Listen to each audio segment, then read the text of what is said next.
All right, shalom. Good afternoon, Brother Randy here. Wanted to talk about something called a forced decision. Have you ever been in a forced decision where you had no choice but to go along with whatever was presented to you? It's not a pretty situation to be in because you've run out of options. And so therefore, in a forced decision, the only option that you have is what somebody else is offering you. And then at that point in time, you have to take it or suffer the consequences of not taking it. And then still people are going to murmur, gripe, and complain. But the idea is this: you don't want to be in a forced decision. And you got to understand, because I saw this thing coming years ago. When you're in a situation where you haven't prepared, or a situation is creeping up on you, and you have no other choice, what are you going to do? Because you haven't prepared. You haven't prepared your home. Whether it's a natural disaster, economic disaster, political disaster, war, it's always best. Because a wise man foreseeth danger and he prepares his house. And many people out there that are just not prepared, and they're not going to listen, and they're not going to move, and they're not going to do what it takes and suffer the pain short term in order to gain long term. Many of you are not prepared to wash out of a 5-gallon bucket.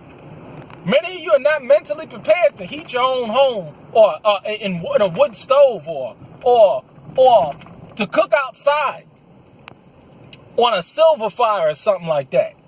Many of you are not mentally prepared to heat your own home in a fire, or heat your own hot water, collect rainwater, live in an old beat up camper trailer until you get a home built. Look at these people. It's so pathetic when you watch it. It's right there, right in your face. We like men with true grit. Only going to be a few that's going to make the tough choices now. Because see, now, when you don't make the tough choices now you're going to suffer. And a lot of people are going to suffer so hard that it's going to break them psychologically, emotionally, and spiritually, because they're not strong, because they're not willing to make the tough choices and decisions right now. You may have to stack up with a couple other brothers or a family member to save some money. You may have to humble yourself to reach out and have somebody else help you temporarily. There's nothing wrong with that. The Bible always talks about, hey man, if somebody is in need and you got the ability to help that brother or that sister out, you should help them. Having a room or a cabin or something available for somebody that's in need.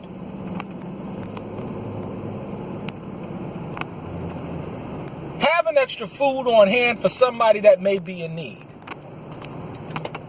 These are things that you should be doing out there. And then see, on the other side, there's people that's so selfish, that's not willing to help out their brother and their sister in need. It's a damn shame. Call themselves brothers, call themselves sisters, got a home or got facilities and don't want to help out. It's sick all around. You never want to put yourself in a situation where you're forced to do something. You always want to be proactive and see what's coming and prepare accordingly. Look at what's going on in Houston. I would have been gone a long time ago.